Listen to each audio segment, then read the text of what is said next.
mean, you could if you want Just to. say Hi, start. everybody. Yeah, we could just be like, start! Start, that's true, that's our next supplement, but we'll get to that. Hi, everyone, this is Ronaldo.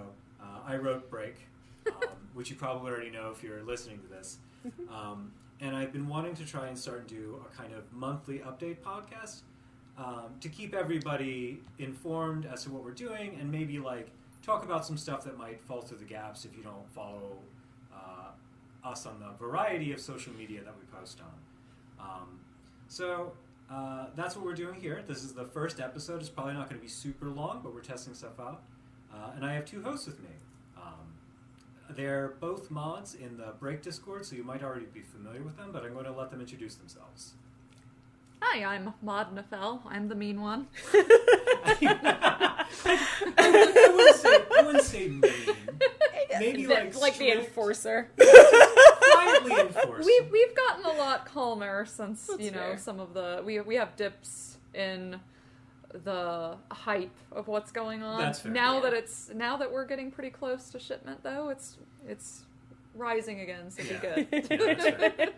People in Discord are pretty well behaved. Yeah. I will say. Yes, absolutely. Yeah. And I am produce. I think my role has just been setting things up because I Yeah. get very into making sure like the minute details of So- shit is just perfect. The only reason the Discord is like usable at all is because Produce came in there, looked at what I had set up, shook their head, and was like, "Just give me a bit here." Yeah.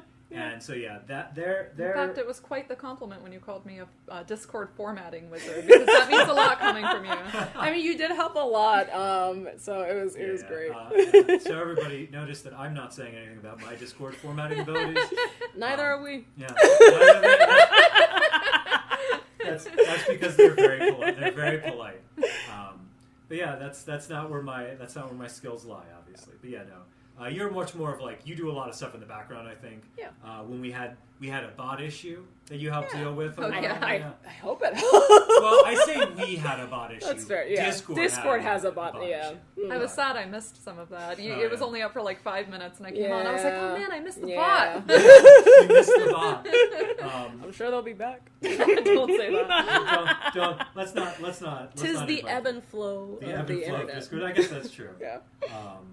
But yeah, so the way this format's going to be is I kind of have these two here with me, so it's not just me talking for like 15 to 40 minutes or however long we end up doing.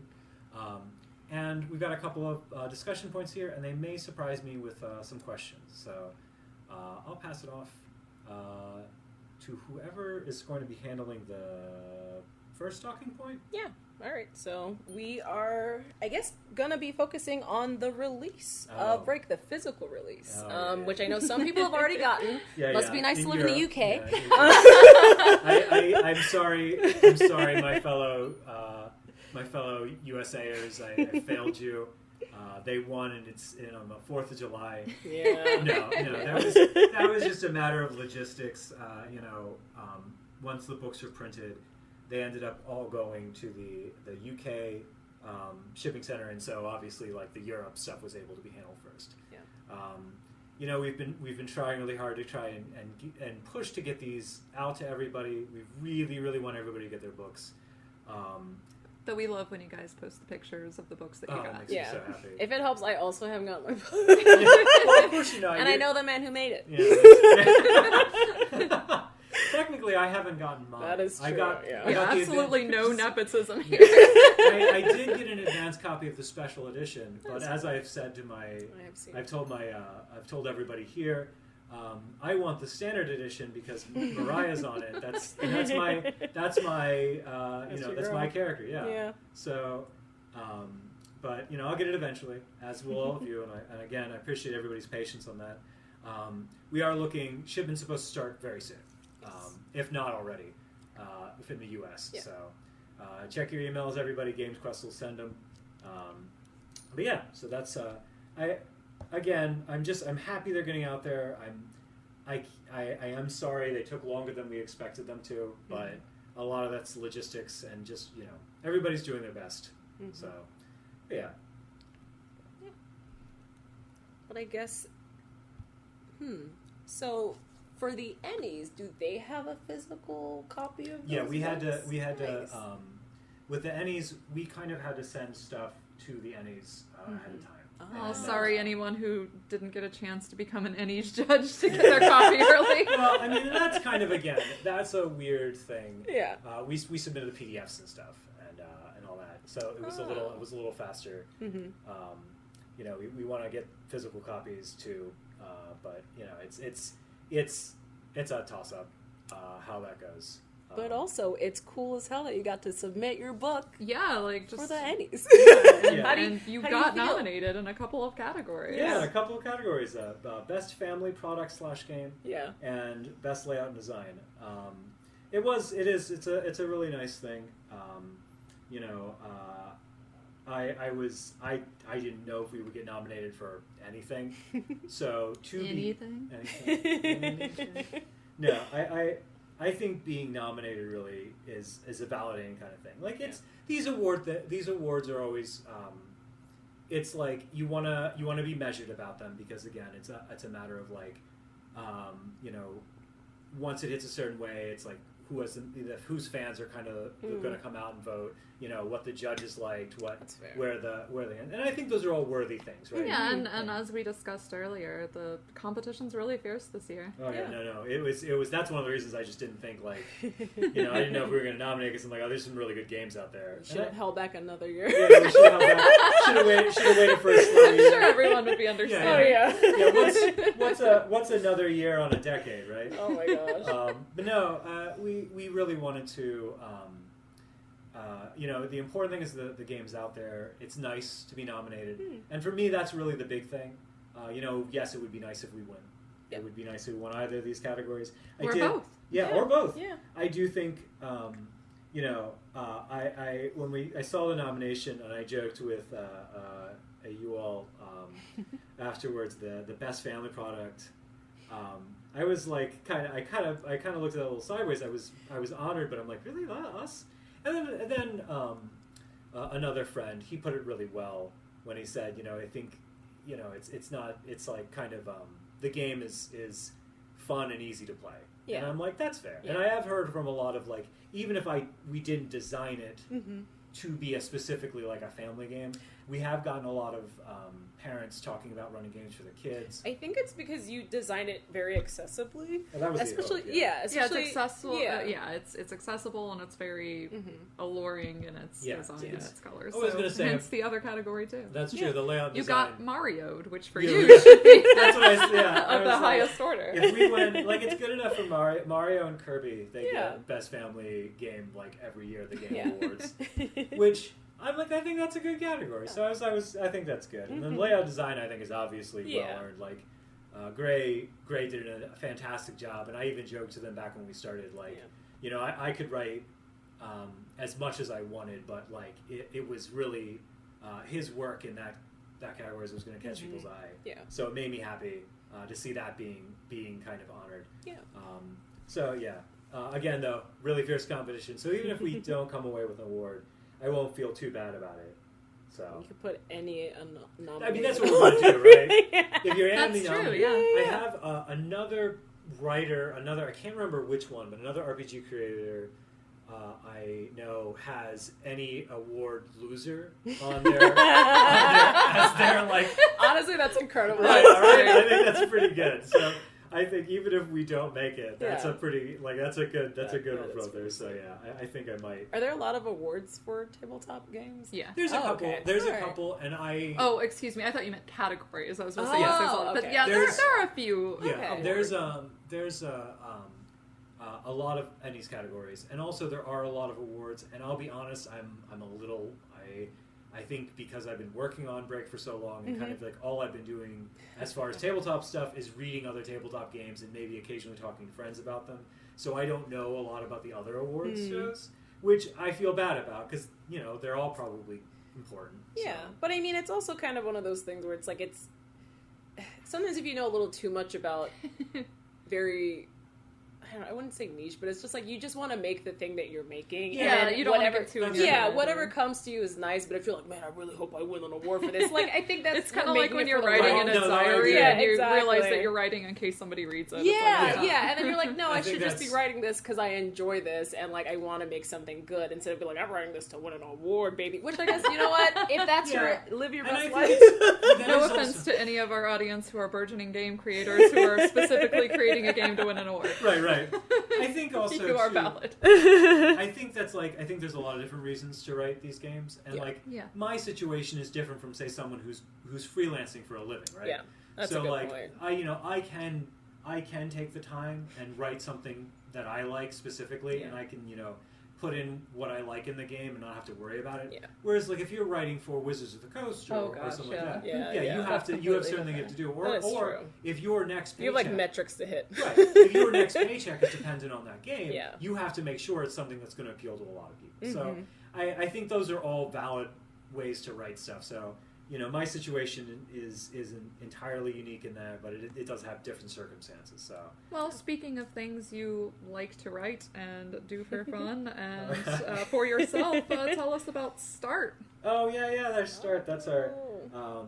It is funny because I've been trying to slide in dumb meta titles for everything. So like the option menu in the blog where it's like all the stuff you can change. And Start was I actually had an entirely different supplement written beforehand, but Gray suggested we do something based towards starting Break sagas and also like specifically for newer players who wanted that little extra push. That's really smart. Yeah. Well, yeah, he's got a better head for some of the stuff than I do. Like, I'll write rules and adventures all day long, but I think he's got a really good idea of like what people might want or need, and I think that was a good one. And we have had a lot of requests for like a tutorial adventure. Sure. And so Start is intended, like it has a bunch of rules for starting your game.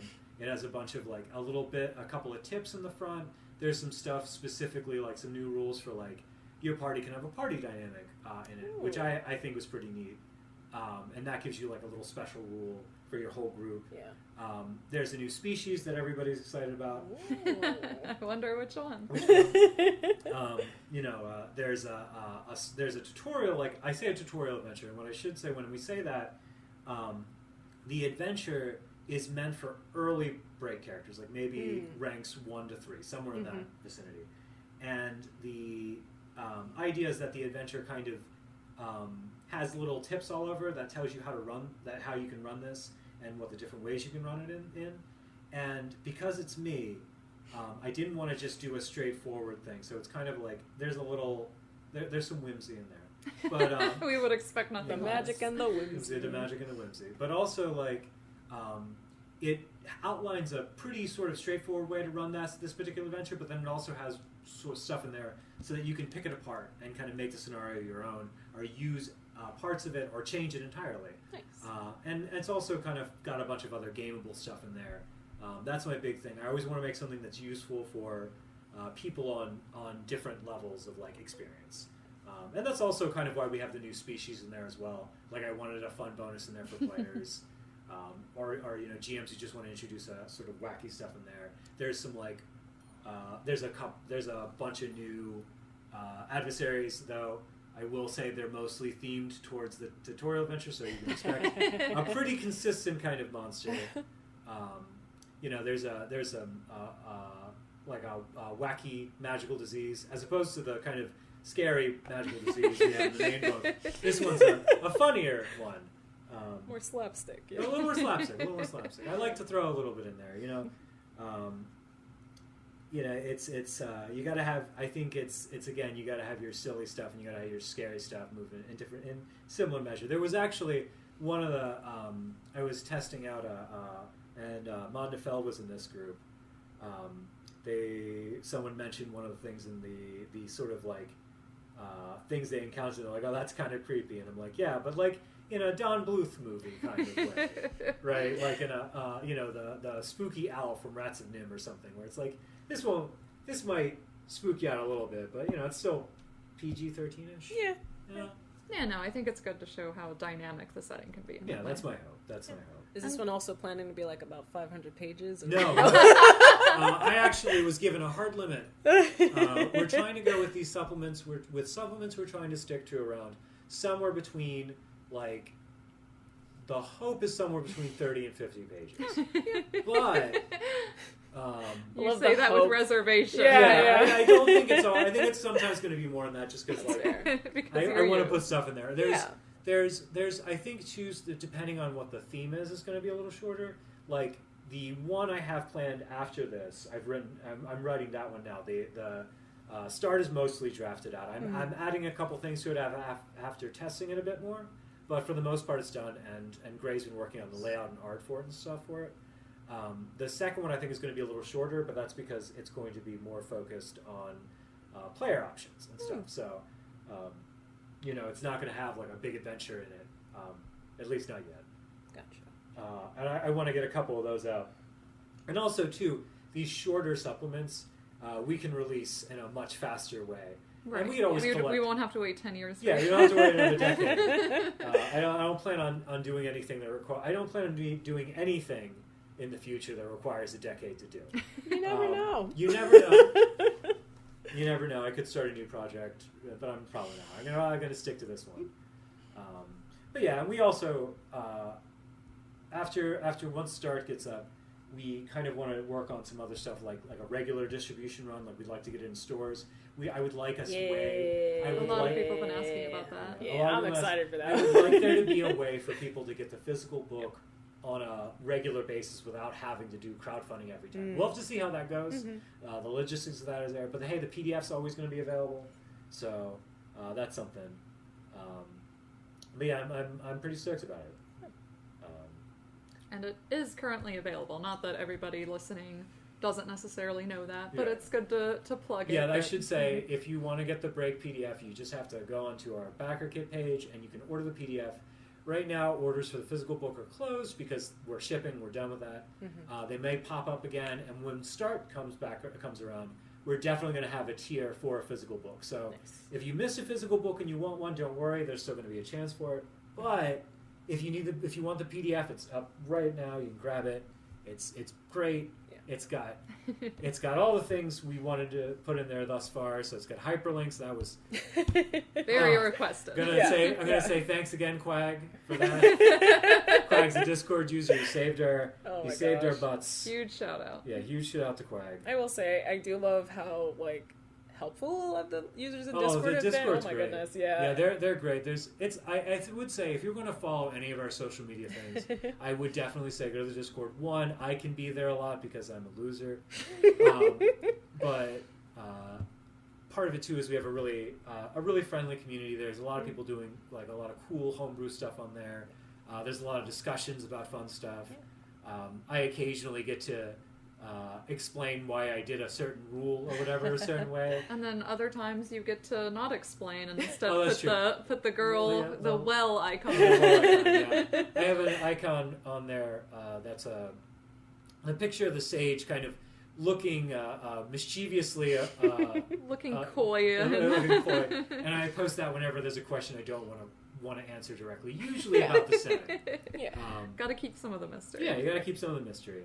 And part of that's just because I think one of the fun things about tabletop RPG settings is that you don't quite have everything at your fingertips. Yeah, absolutely. You got to leave some room for imagination. Yeah, you got to poke around. There's a lot of hints in there. You can assemble it. It's like a Lego set, right? Exactly. Yeah, that's how I like them anyway.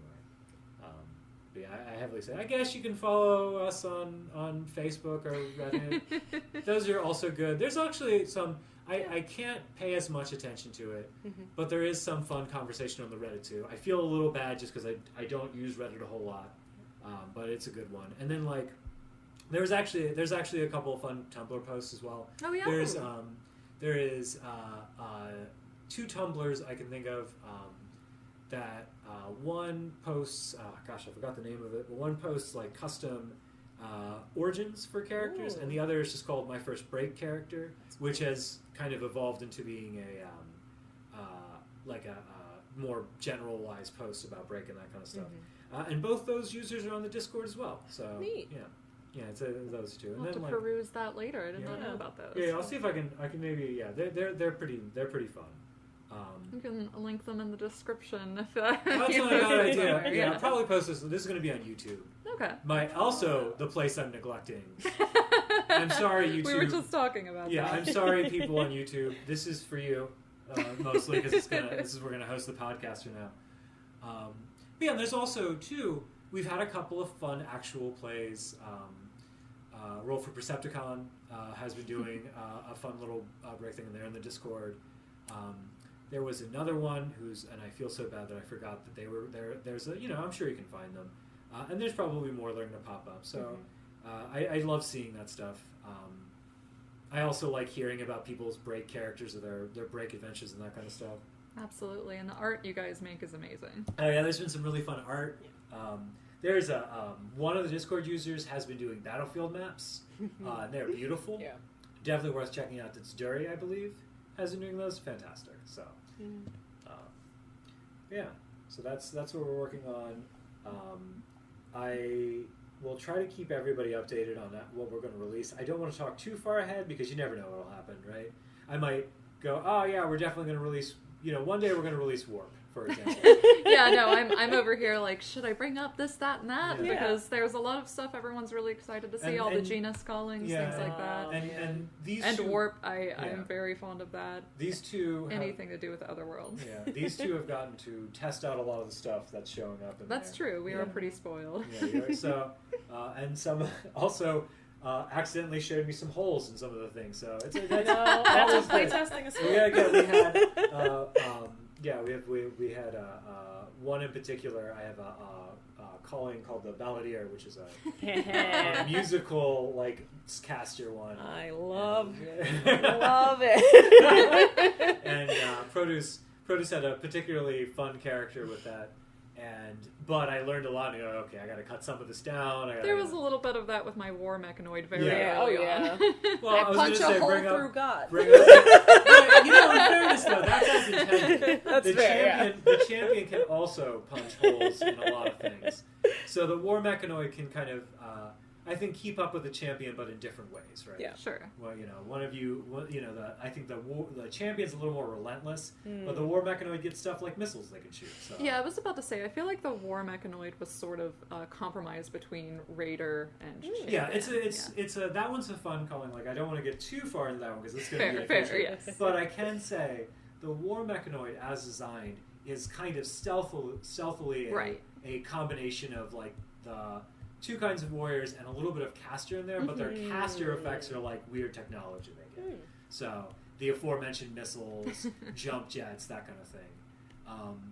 And that was they were really heavily inspired by a bunch of old anime that I'm going to rattle off and people don't know about. But there's a Shirow Masamune original video animation, an OVA, called Black Magic M66. That was a big inspiration. There's two robot ladies that basically, Shirow Masamune watched Terminator and was like, what if Terminator was a girl? Yeah, what if Terminator was a lady? And also, what if the entire runtime of Terminator was them running from the Terminator? It's a fun one, but they had a lot of cool weapons that I thought was fun. But also, there's a bit of Iron Giant in the War Mechanoid, which Modnafel completely ignored. Sorry. But you pick between, that's a fun turned into a Mega Man game. I played her like a Mega Man game. You did. You had a stage select and everything.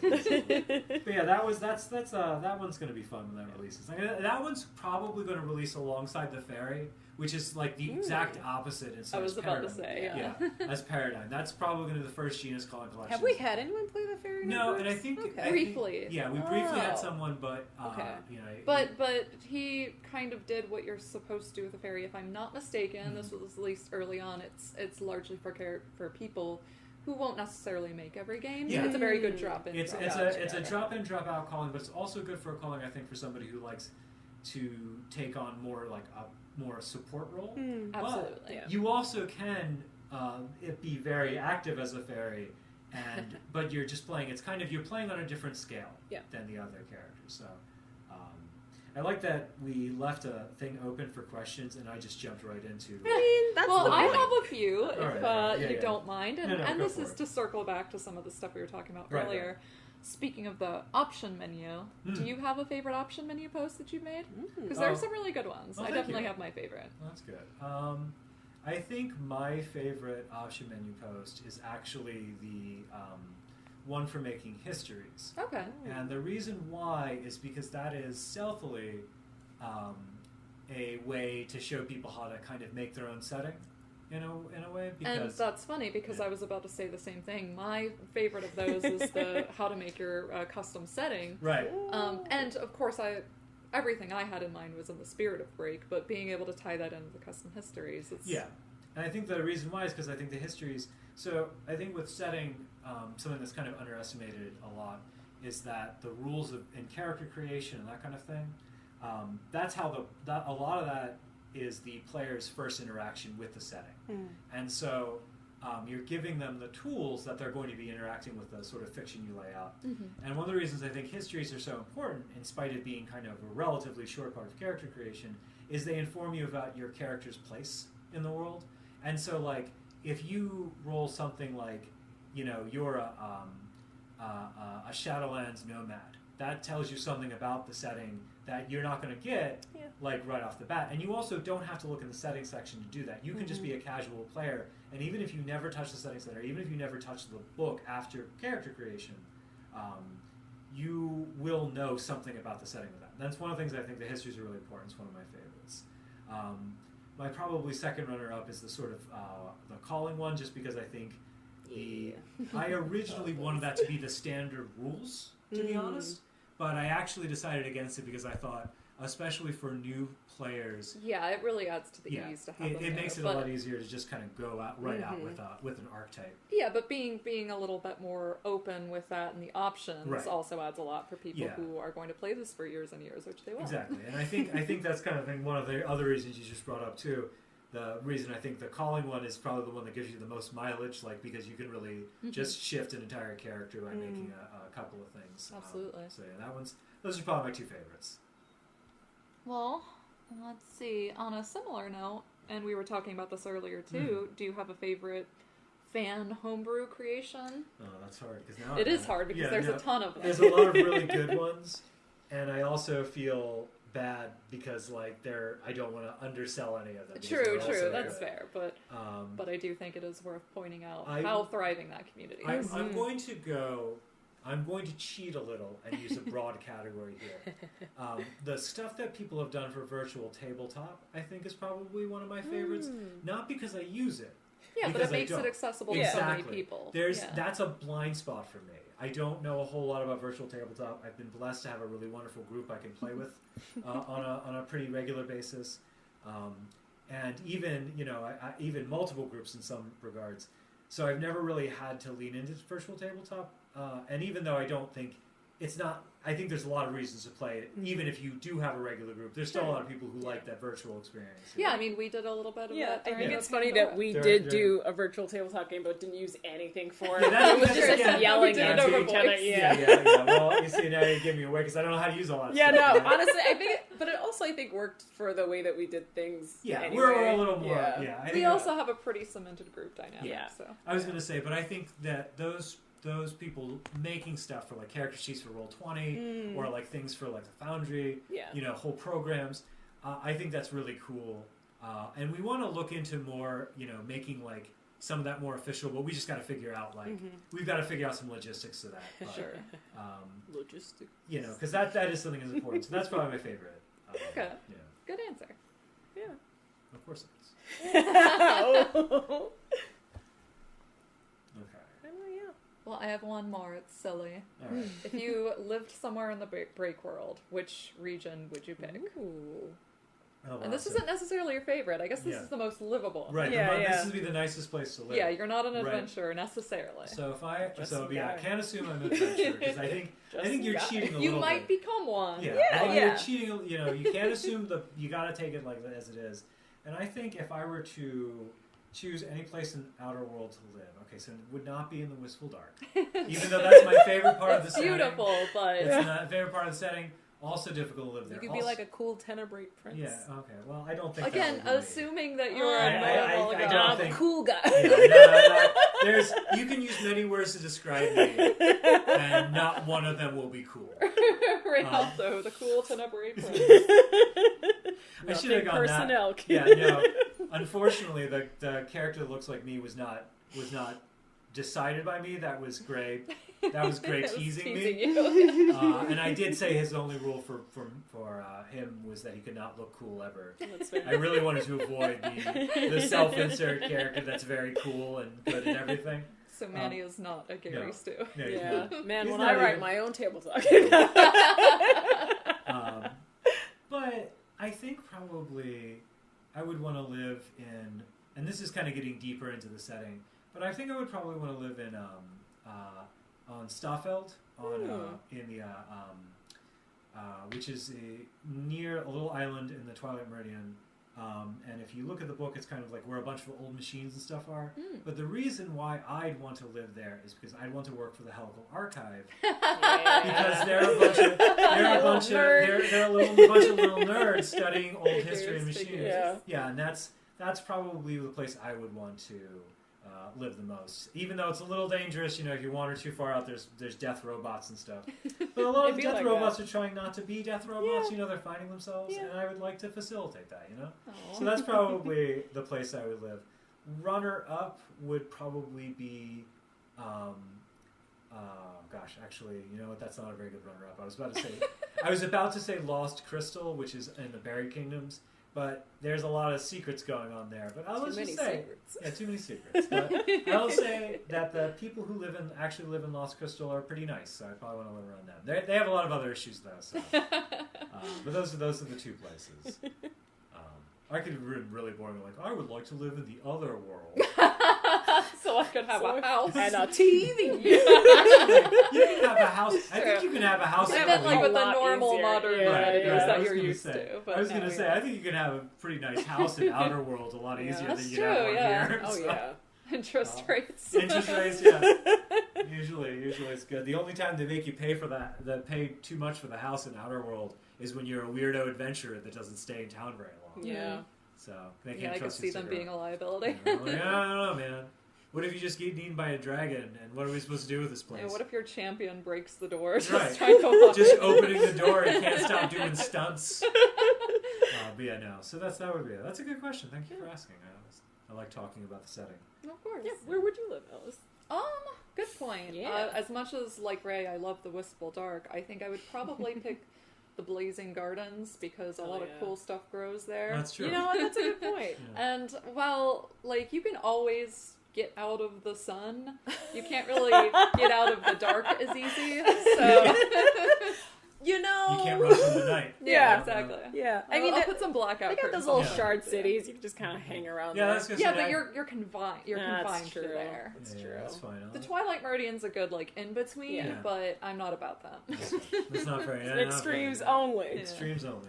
What about you? I don't know. I was thinking, what is it, Tago? With all the little dragons? Yeah, Tago. Yeah, I want to Tago. hang out with the You wanna hang dragons. out with the dragons? Holy Isles Yeah. specifically would Seven also Holy be Isles awesome. would Yeah, be that would be sick. cool. Yeah, That yeah. would be cool. That would be cool. We are weeps. Yeah, that's true. Weeps through and through. But yeah, Taga, that would be a nice place to live, I think. Not Junji Ito Island, though. Not well. We can't talk about Junji Ito That is Island. true. One, I mean, I'd live there. I can't call it Junji Ito Island outside of Let's just playtesting. If you That's email fine. Junji Ito, I'm sure he'd be like, honestly, yeah. I don't know what a break is, but okay. I can't call it that outside of playtesting, but for the listeners of the podcast, that is actually one of the How about islands. J Horror Island? J Horror Island. That's yeah. probably not bad. There we go. That's not a bad one, but yeah, A little referential to Yeah. real world stuff, but Yeah. it gets the idea across. yeah, there's a spooky island among the Seven Holy Isles, and one of them that I lovingly it refer to. Yeah, that's a good one actually. Yeah. I might think about that. But I lovingly refer to it as Junji Ito Nightmare Island. And of course, this was like the first game Yeah. I think Yeah. I was in when, as soon as you mentioned that, I said, we are going We there. are going there. Yeah, and they did. They went there. It's a It turned favorite. out to be a good time. Yeah. Well, Worked I out mean, well. a good time to play characters. not probably less of a good time for your actual characters, but They survived, so But it's that'll all be a that. supplement someday. That'll Yeah. be a supplement someday. I like my spooky. Definitely look forward to that. Yeah, like I'll just have. We'll just have to You call should that one have done spooky. you to Yeah. illustrate for it. Yeah. So we'll just call it. Well, I'll just have Gray do the whole thing in black and white. And Heck we'll yeah, have, like, World every- of Horror Yeah. style. Yeah, Love World it. of Horror. Oh gosh. Call it Boo! Boo! Boo! Exclamation point. Yeah, there's got to be an onomatopoeia. There that's has to gamey be, for right? that. I think that said, I really like sort of weird JRPG style subtitles to things. yeah. You remember that's how I named all the That is fair. campaigns. and Yeah, stuff. yeah, yeah. So the supplements might have weird little subtitles. Ooh, I hope yeah. so. Yeah. It depends on who wins the branding battle between. Gray's got a little better head for like branding and like. That's fair. But I'm stubborn. So, I'm stubborn. And I'm an enormous weeb. So we'll see how that goes. But yeah, that's a good place. I'm glad we all know where we live. Yeah. That's a good one. You know, at least hang out for most of the time. Yeah, that's You fair. gotta move around in the Yeah. outer world. All right. Well, I think that's actually pretty good. We talked Yeah. a bit about updates and the important stuff. And in the future, I'm probably going to have a little bit more structure and theme. We might even take questions from people. That'd be Oh, fun. that would be fun. Yeah, Yeah. we'll see how that goes. Yeah. But yeah, so We'll make a new channel for people to post their questions, and I'll be mean to them there. Yeah, so you can be I'm just kidding. the- Please don't be afraid to post your questions. maybe that would be a bad idea. That way we keep them in there. Yeah. And we can Yeah. like pin them and that kind of stuff. All Mhm. right. And then also to try to like align them with like releases. You know, That's a good point. we're going to try for a monthly thing. I think I said that at the beginning, Mhm. but obviously subject to like the whims of fate. Yeah, sometimes there's going to be more to talk about, Right. sometimes a little less. Exactly. Mhm. Ebb and So flow. maybe even other guests. Who knows? Ooh. Let's just grab one of our other friends. Yeah.